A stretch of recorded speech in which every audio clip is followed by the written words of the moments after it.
بسم اللہ الرحمن الرحیم۔ الحمد للہ رب العالمین، والصلاة والسلام علی محمد وآلہ الطاہرین سیما بقیت اللہ، اللہم اجل لولیک الفرج۔ موضوع سخن زیارت آل یاسین۔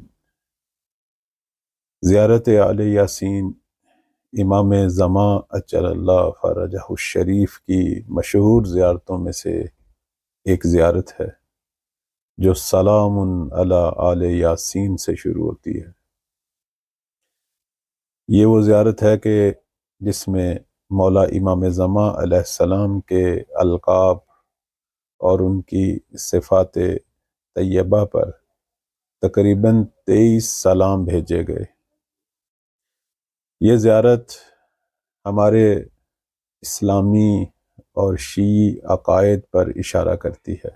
اس میں توحید پر گفتگو ہے، رسالت حضرت محمد صلی اللہ علیہ وآلہ وسلم کی نبوت پر، اسی طرح ائمہ معصومین علیہم السلام میں سے ہر امام کی امامت پر، اور مکتب تشیع کا جو اہم ترین عقیدہ ہے رجعت، اس کی حقانیت پر، اسی طرح موت کے برحق ہونے پر، منکر و نکیر کے قبر میں آنے پر، قیامت پر، پل صراط پر، جنت جہنم، اور بھی بہت ساری چیزیں کہ جن پر ہر مسلمان کو ایمان رکھنا ضروری ہے، وہ اس زیارت میں بیان ہوئے۔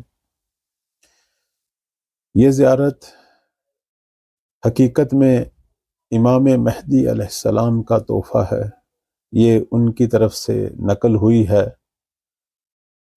اور اس کے دو اہم ترین راوی ہیں جو ہماری طرف اس زیارت کو نقل کرتے ہیں۔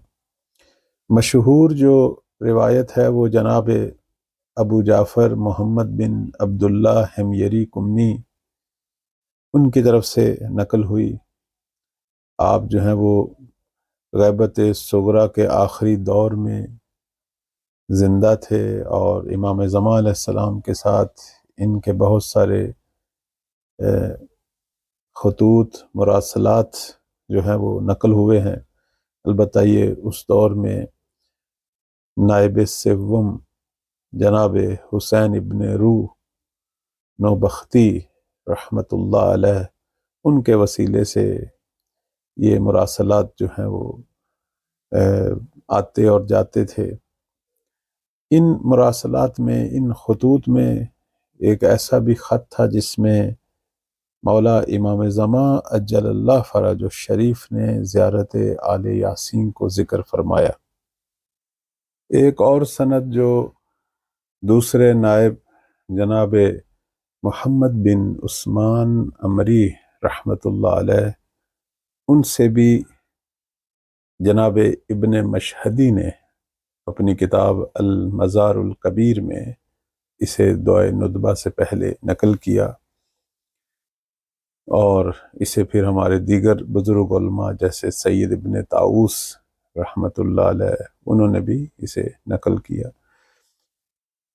یہ سند البتہ تھوڑی سی مشکلات کا شکار ہے، اس میں بعض راوی جو ہیں وہ ضعیف ہیں، لیکن یہ جو مشہور زیارت جو پڑھی جاتی ہے وہ ابو جعفر حمیری کی روایت ہے۔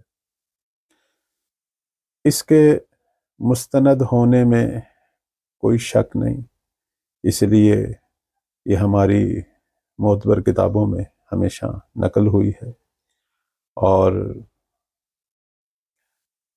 آپ ملاحظہ فرما رہے ہیں کہ مفاتیح الجنان میں بھی یہ موجود ہے۔ زیارت آل یاسین جو ہے، اس کا آغاز جو ہے یہاں سے ہوتا ہے کہ مولا کو جو خط لکھا گیا تھا، تو امام نے اس کے جواب میں فرمایا بسم اللہ الرحمن الرحیم، لا لامر اللہ تعقلون ولا من اولیائہ تقبلون۔ حکمتن بالغتن عن قوم لا یؤمنون والسلام علینا وعلی عباد اللہ الصالحین۔ اس کے بعد پھر مولا نے جو ہے وہ زیارت آل یاسین جو ہے وہ ذکر فرمائی۔ یعنی امام جو ہے وہ بسم اللہ کے بعد فرماتے ہیں اس زمانے کے لوگوں سے، مسلمانوں سے، شیعوں سے مولا کا شکوہ کہ تم اللہ کے حکم کو نہیں سمجھتے، نہ اس کے اولیاء سے جو فرامین صادر ہوتے ہیں انہیں قبول کرتے ہو، اور یہ ساری چیزیں جو ہیں وہ پروردگار کی مکمل حکمت کے تحت ہیں۔ البتہ یہ وہ حکمت ہے کہ جسے وہ قوم جو ایمان نہیں لاتی وہ نہیں سمجھ پاتی، ان سے یہ دور ہے۔ اور اس کے بعد مولا جو ہیں وہ سلام بھیجتے ہیں اپنے آپ پر اور اللہ کے نیک بندوں پر۔ جیسا کہ ہم نے ذکر کیا کہ یہاں جو ہے پہلا سلام جو ہے وہ آل یاسین پر ہے، اور آل یاسین سے مراد جو ہے وہ آل محمد ہیں صلوات اللہ علیہم اجمعین، اور اس کے بعد باقی جو سلام ہیں وہ امام مہدی علیہ السلام کے اپنے جتنے بھی عناوین ہیں ان پر ہیں۔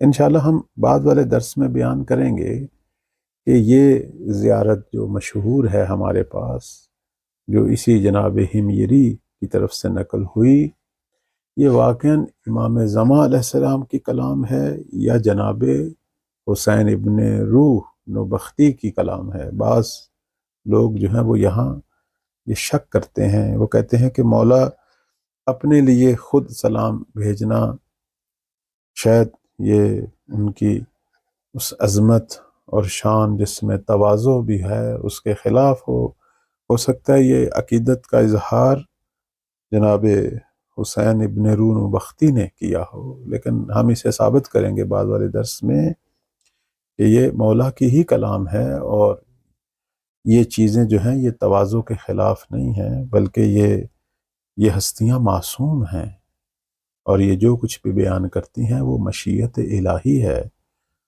اور اگر ان پر سلام کرنا ہے تو یہ عبادت الہی ہے، اور اس کے اندر ہدایت ہے، اور اس کے اندر پرورش روح ہے، تو یہ چیزیں بیان کرنا ضروری ہے۔ تو بہرحال جیسا ہم نے عرض کیا کہ اس میں عقائد بھی ہیں، سلام بھی ہیں، اور اسی طرح اس میں دعائیں بھی ہیں۔ یعنی زیارت آل یاسین کے ساتھ دعا بھی نقل ہوئی۔ مثلا ایک دعا جس کا ایک حصہ جو ہے وہ یہ ہے کہ اے اللہ، میں تجھ سے مانگتا ہوں کہ تو محمد صلوات اللہ علیہ پر، جو کہ تیری رحمت کے پیغمبر، تیرے نور کے جلوے ہیں، ان پر تو درود بھیج، اور میرے دل کو یقین کے نور سے، اور میرے سینہ کو ایمان کے نور سے، اور میرے خیالوں کو نیک نیتوں کے نور سے، اور میری عقل کو علم کے نور سے، اور میری طاقت کو نیک عمل کے نور سے، اور میری زباں کو سچائی کے نور سے بھر دے۔ اس زیارت میں امام مہدی علیہ السلام پر درود بھیجا گیا، ان کی سلامتی کی دعا ہے، اللہ کی طرف سے ان کی مدد کی دعا ہے، ان کے قیام میں تعجیل کی دعا ہے، زمین کے عدل و انصاف سے بھر جانے، کافروں، منافقوں اور دین کے دشمنوں کے خاتمے کے لیے یہ دعا ہے، اور پھر اس کے بعد یہ زیارت ختم ہوتی ہے۔ اس زیارت کے اندر لفظ حق 12 دفعہ آیا ہے، اور لفظ حجت بھی 12 دفعہ آیا ہے۔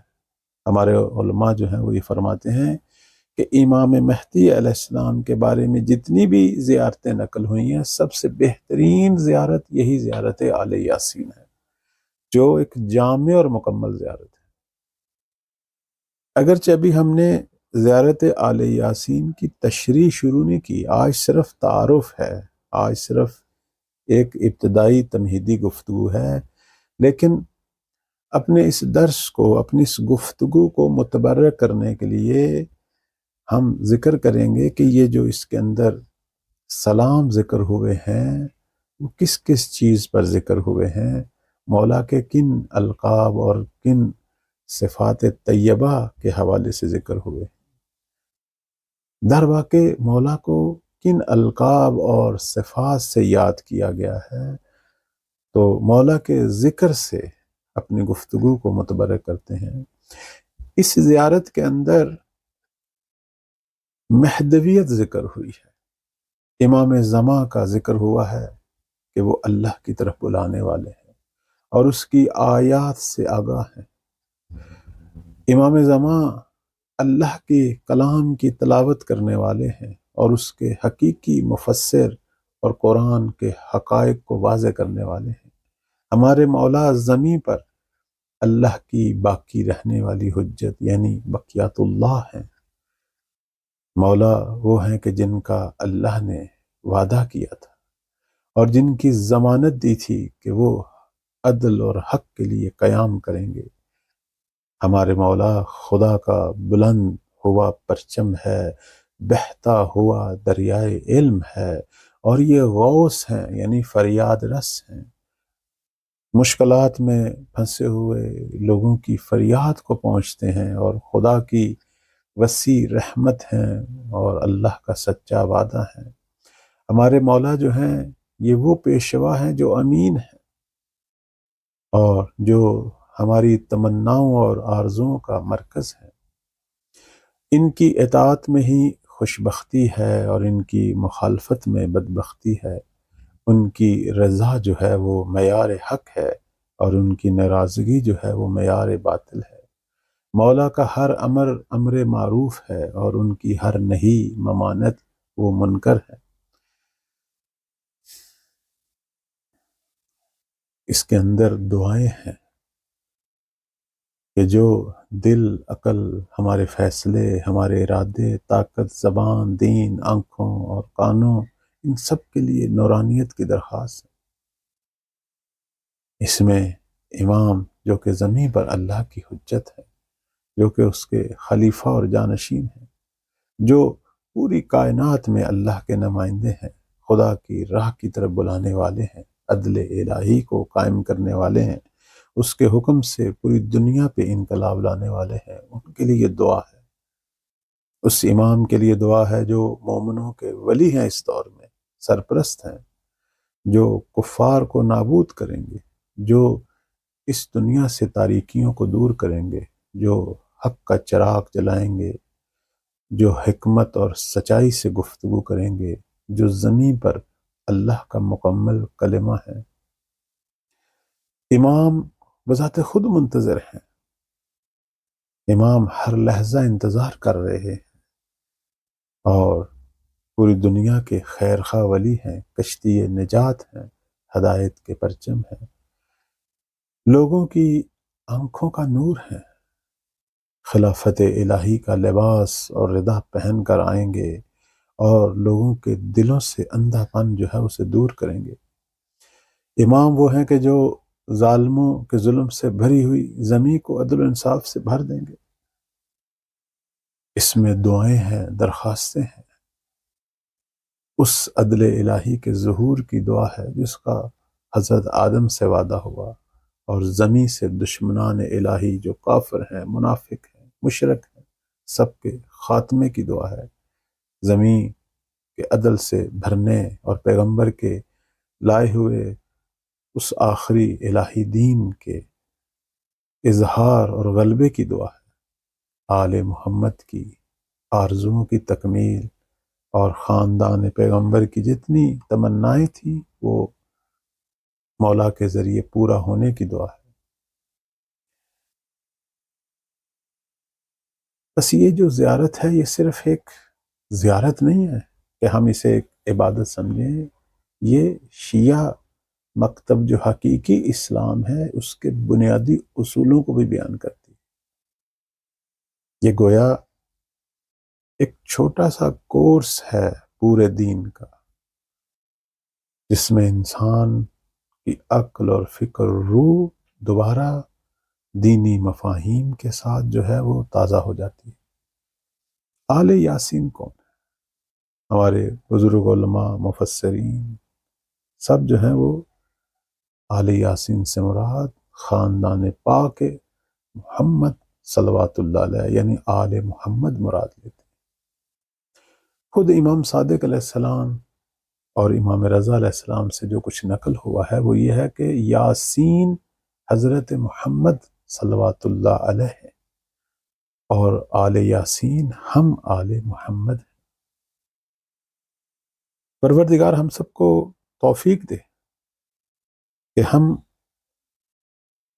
اپنے وجود کو، اپنی روح کو، اپنی عقل و فکر کو ہمیشہ زیارت آل یاسین سے منور کریں اور اس پر غور و فکر کریں۔ اس سے محض ایک ذکر کی شکل میں نہ پڑھیں بلکہ یہ دعائے عہد کی مانند اپنے مولا سے جو ہے وہ عہد و پیمان ہے، یہ اپنے رب کی بارگاہ میں اپنے عقیدے کا اظہار ہے، یہ تہذیب نفس ہے، یہ دریائے علم ہے۔ اللہ ہم سب کو توفیق دے کہ ہم اس کی تمام برکات سے ہر روز استفادہ کریں، یا حد اقل روز جمعہ جو ہے وہ زیارت آل یاسین سے پربرکت ہو ہمارے لیے۔ اور میں نے خود اس کا بارہا تجربہ کیا ہے کہ جب بھی جس گھر میں زیارت آل یاسین پڑھی گئی ہے وہ گھر نور سے بھر گیا ہے، اسے اولیاء کرام اہل معرفت نے اس گھر کو فقط اور فقط نور سے بھرا ہوا ایک منبع کی شکل میں دیکھا ہے کہ جہاں صرف اور صرف نور الہی ہے اور کچھ بھی نہیں۔ اللہ توفیق دے کہ ہم بار بار جو ہیں اس زیارت سے اپنے وجود اور اپنے گھر کو نورانیت سے بھریں۔ والسلام علیکم ورحمۃ اللہ۔